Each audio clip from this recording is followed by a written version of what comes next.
Assalamualaikum warahmatullahi wabarakatuh. Saya Budi Martono, NPM 57. Jadi pada kesempatan kali ini saya akan menjelaskan tentang algoritma K-Hamilton untuk tugas pengenalan pola. Jadi yang pertama ada K-mean clustering, itu adalah salah satu unsupervised machine learning algorithm yang paling sederhana dan populer. Tujuan dari algoritma ini adalah untuk menemukan grup dalam data dengan jumlah grup yang diwakili oleh variabel K. Variabel K sendiri adalah jumlah klaster yang kita inginkan. Algoritma K-means dimulai dari tahap berikut. Jadi yang pertama, tentukan jumlah klaster. Yang kedua, alokasikan data ke dalam klaster secara random.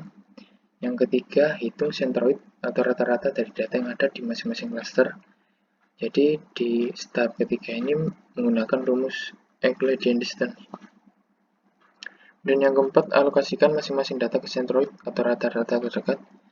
Jadi nanti kalau udah dihitung, kemudian dikelompokkan, itu data tersebut masuk ke klaster 1 atau klaster 2. Kemudian itu kalau klasternya ada 2. Jadi kalau misalnya ada 3 ya antara 1, 2, 3. Kemudian yang tahap kelima, kembali ke step 3 apabila masih ada data yang berpindah klaster atau apabila perubahan nilai centroid ada di atas nilai threshold yang ditentukan, atau apabila perubahan nilai pada objective function yang digunakan di atas nilai threshold yang ditentukan. Jadi katakanlah misal iterasi 1 ke iterasi 2 itu pengelompokannya itu klasternya itu ada yang berubah. Jadi katakanlah pada data iterasi pertama, data pertama itu masuk klaster 1, kemudian di iterasi kedua dia berpindah masuk ke klaster 2, maka kembali ke step nomor 3. Kalau misal semua nggak ada yang berubah, maka sudah selesai. Dan ini ada flowchart dari algoritma K-means. Itu yang pertama start, kemudian input jumlah klaster, menghitung centroid, menghitung jumlah klaster, pengelompokan data. Semua klaster tidak berubah, jika tidak berubah maka selesai. Kalau ada yang berubah maka menghitung centroid. Step 3. Ini ada rumusnya, itu menggunakan Euclidean distance pada tahap ketiga. Kemudian yang nomor 2 ini menentukan nilai centroid. Nah, untuk menentukan nilai centroid itu nanti untuk ke iterasi kedua. Jadi nanti menggunakan rumus nomor 2 ini. Kemudian masuk ke contoh kasus, ada 6 buah data yang akan kita kelompokkan menjadi 2 klaster. Kita sebut saja K1 dan K2. Ini ada 6 buah data dengan XY dengan nilai yang berbeda-beda. Yang sampel data pertama X-nya 100, Y-nya 50, data kedua X-nya 40, Y-nya 60, data ketiga X-nya 30, Y-nya 70, data keempat X-nya 90, Y-nya 10, data kelima X-nya 65, Y-nya 40, data terakhir X-nya 25 dan Y 35. Dan cara penyelesaiannya itu pertama kita akan menghitung centroid. Kita ambil data ke-1 dan kedua sebagai perhitungan pertama. Kita melakukan rumus Euclidean distance untuk mendapatkan jarak minimum data terhadap centroid. Jadi di sini ada K1 dan kedua itu ambilnya itu secara acak ya, terserah. Ini berhubung pada contoh kasusnya ini penyelesaiannya diambil dari data ke-1 dan data kedua sebagai nilai centroid. Kemudian masuk ke langkah pertama, ini di iterasi pertama itu. Nah, ini dimaksud pada kalau DE1 dan DE2 itu maksudnya menggunakan rumus Euclidean distance untuk DE1 untuk K1, DE2 untuk K2. Nah, untuk pertama, sampel data pertama. Sampel data pertama yaitu 100 dan 50. Nah, kemudian ini yang DE1. DE1 itu K1-nya itu X-nya 100, Y-nya 50. Menggunakan rumus Euclidean distance. Jadi di sini sampel data 1 X itu 100 dikurangi 100-nya K1 itu dikuadratkan 0, kemudian ditambah 50 dikurangi 50 dikuadratkan tetap 0, dan hasilnya DX1 tetap 0. Kemudian untuk DX2 untuk sampel data yang pertama, jadi sampel data pertama tetap X150, tetapi kita pengurangannya itu menggunakan K2. Jadi 100 kurangi 40 jadi 60 dikuadratkan menjadi 3600 ditambah 50 dikurangi 60 min 10 dikuadratkan 100 jadi 3700.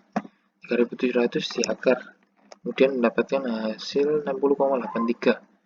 Kemudian pada kolom yang terakhir itu ada kelompok atau cluster pengelompokan data. Jadi data yang mana yang terkecil di sini maka akan dimasukkan ke dalam cluster tersebut. Katakanlah ini di sini yang paling kecil dalam sampel data yang pertama itu DX1, yang ke-1, maka dikompon di cluster yang pertama. Kemudian ke sampel data yang kedua. Sampel data kedua di sini ada X-nya 40 dan Y 60.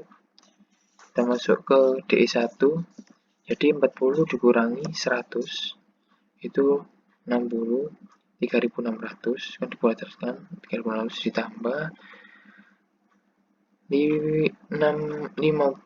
60 dikurangi 50 min 10 kuadrat 100, 3700 sama, jadi diakar mendapatkan hasil 60,83. Kemudian untuk yang sampel data 2 ke cluster 2 itu 40 dikurangi 40 dikuadratkan 0, kemudian ditambah 60 dikurangi 60 dikuadratkan 0. Nah, hasilnya tetap 0. Nah, maka yang paling terkecil itu yang D2, maka dikelompokkan di cluster nomor 2. Begitu juga nomor sampel data 3 sampai 6, rumusnya sama. Kemudian langkah kedua itu untuk membuat centroid baru. Jadi menggunakan rumus yang nomor 2 tadi yang di sini. Nah, yang di sini. Jadi untuk membuat centroid baru itu jadi pengelompokan data. Jadi di mana yang tadi yang di sini ya, kelompok ini yang satu itu disendirikan, kemudian yang dua juga disendirikan.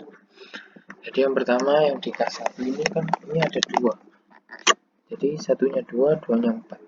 Nah, yang satunya itu ada sampel data 1 dan sampel data nomor 4. Nah, jadi X1 ditambah X4 dibagi 2. Jadi yang X1 sama X4-nya kan di sini ada. Jadi X1-nya kan 100, X4-nya 90. Y1-nya 50, Y4-nya 10. Nah, ini masing-masing dulu X1 tambah X4 bagi 2 dengan hasil 95 dan Y1 tambah Y4 bagi 2 hasilnya 30. Jadi untuk K1 selanjutnya itu X-nya 95 dan Y-nya 30. Kemudian yang K2 ini ada 4 sampel data yang tergolong yang masuk ke cluster nomor 2. Jadi sampel data nomor 2, 3, 5, dan 6. Nah, ini yang X-nya itu mendapatkan nilai 40, kemudian yang Y-nya itu mendapatkan 51,25. Jadi untuk selanjutnya K2-nya itu X-nya 40 dan Y-nya 51,25. Kemudian masuk ke iterasi kedua. Jadi di iterasi kedua ini tetap pakai sampel datanya itu yang awal, tetapi pengurangannya pakai yang centroid baru ini. Jadi yang pertama itu benar-benar 1 sama 50. Nah, pengurangannya itu sama yang centroid baru ini. Jadi 100 dikurangi 95, 5 kuadrat ditambah 50 dikurangi 30, 20 dikuadratkan 425 diakar jadi 20,61.